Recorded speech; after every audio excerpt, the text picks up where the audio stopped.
Thanks for giving me the privilege to make another presentation today. Today, I'm just going to talk about few points that what steps needed to be done when buying a property.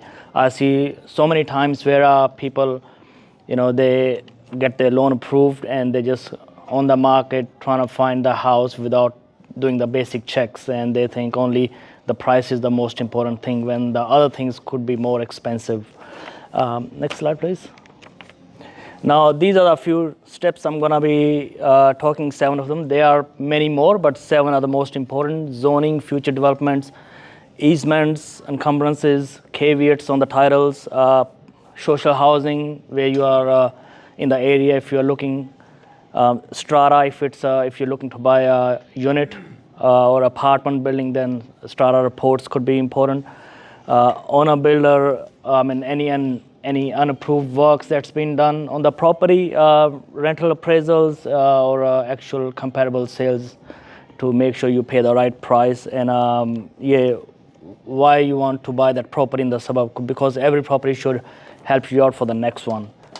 Next slide, please. Zoning is very important. If you are looking to invest, you want to know what sort of zoning is in that property. Most common ones are R20, R40. You guys would have heard it or saw it many times. If you're looking to subdivide and the zoning is R20 and the land size is smaller than what it should be, then it could be a problem. And if you are looking to buy a property in a quiet area, but there's a vacant lot next to yours, you want to know what the zoning is, because you don't want an apartment building being built next door to you, or triplexes or duplexes.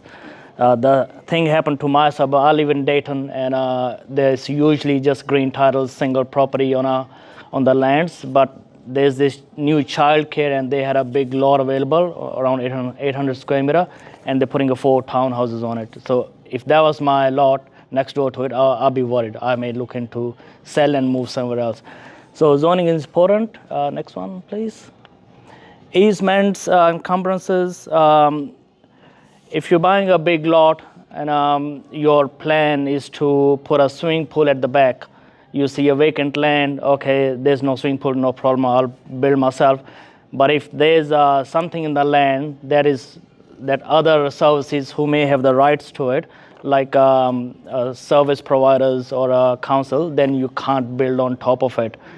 If I know one of my friend, he wanted to put a swimming pool in his backyard. That was corn lot, but there was some Western Power had some services running across the corner, so he had to pay a lot of money to move it over.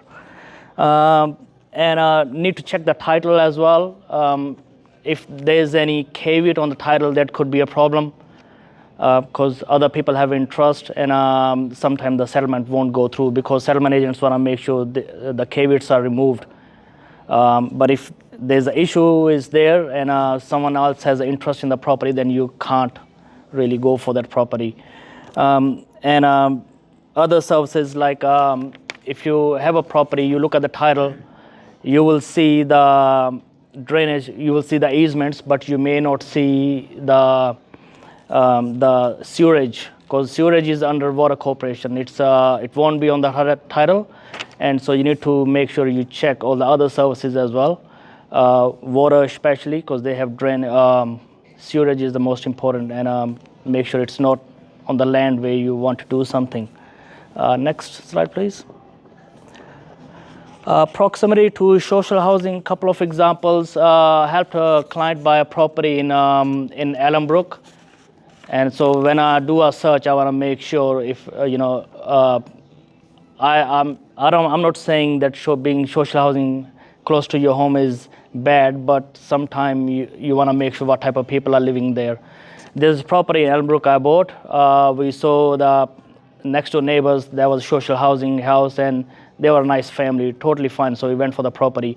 And this other property in Gosnells, I went to look for it. That property was a 3x1, had a granny flat at the back, so good rental income from that as well. But the next door neighbor, the windows were broken, the grass wasn't looked after, and there were many red flags. So you want to make sure you're in the right suburb, because these days when there are few rental properties and the market is hot, everything gonna get rented out. But when the one day market gonna come down and there will be more rental properties, so the tenants gonna skip those properties where they are trouble in that streets, and they're gonna find the other properties where there is no problem. So that's important. Next slide, please. Strata health. If someone is looking to buy apartment or a unit, need to read the strata report, because if you see there are a lot of funds in there, it means no one's looking after the property, or you see many red flags that aren't being looked after, or if there are no funds, and that could be a problem if something comes up, and the only way to raise or fix the issues would be by increasing the levies. So those things, strata report is very important. Next slide, please. Now, unapproved dwellings or unapproved structures on the property. WA is known for having the most amount of unapproved structures being built on the properties. So that's why it's most important. If you see a standard house like a 200-300 square meter new house, there's not going to be any problem. If you see a big property or old property, and you see a structure, most of the time agent would tell you in advance, okay, there is no approval on it, or there is approval on it. But it's best to check with the council if it's been approved. If it's not been approved, most likely there will be issues with the insurance in future. If there's a fire, insurance company, they love to find points where so that they can get out of the claim. And if there's something being built on the property and it's not approved, a neighbor complains, council could come in and they could ask you to remove at your cost. So the solution for that is, if you don't know, most of the settlement agents, they do offer title insurance. So that could cover you for some problems with the future, any unapproved dwellings. If any issue comes, then it could be solved through that. It could help you out. Next slide, please. Now, if you're looking for investment property, rentals are the most important. How much rent you're gonna get, and so best thing is just to go to realestate.com. The type of property you have, just search for that as if you were looking a property for yourself. You will see what type of rentals are getting paid, and for when you go to pay for the house, you want to see the comparable sales, especially if possible within the last 1 month. Sometimes you see properties under offer, then you can't really tell what that similar property was sold for. What I do, I have a lot of relationships with the agents. Sometimes they do tell me, okay, this property went for this price if it's sold in last couple of weeks, because it's not usually seen until it's sometime after the finance has come, sometime after the settlement has happened. Only then the price is updated. So that's when you are comparing properties, you want to make sure you compare the size of the house should be similar, the land size should be similar, the age of the house should be similar. If you are comparing with a really flash house or a really rundown house, then you're not going to get the accurate comparable price of your property that you're looking to buy. Next slide, please. And growth drivers. Every property should help with the next property that if you are interested in investing. So the basic things is what sort of amenities are coming, the transport, what sort of projects are coming, and suburbs like Eglinton, they are really nice and fine, but a lot of people gonna miss that in that new state where they're gonna build 2,100 houses. 300 of them have already been eyed out by the social housing. So those things could affect. So a new suburbs gonna have risk of not knowing what it's gonna turn out in future.